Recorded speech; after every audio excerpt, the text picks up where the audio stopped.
এই যে দেখুন আজকে রোডটা জানি না কেন জানি জ্যাম। ওই যে সামনে মনে হয় রিয়াদ তায়েফ হাইওয়ে রোড এটা। তো এই যে এখানে সবার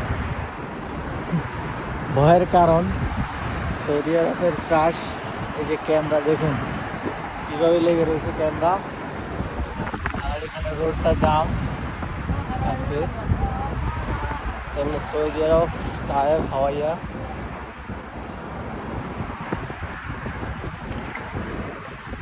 ও যে দেখুন ক্যামেরাগুলো, সিট বেল্ট ক্যামেরা, এগুলো সব ক্যামেরা। এগুলো ড্রাইভারের জন্য বহুত সতর্ক। Robot police. এই রোডটা সব ক্লিয়ার থাকে আজকে, জ্যাম। আর এই হচ্ছে সানাইয়া, এই হচ্ছে ব্রিজ।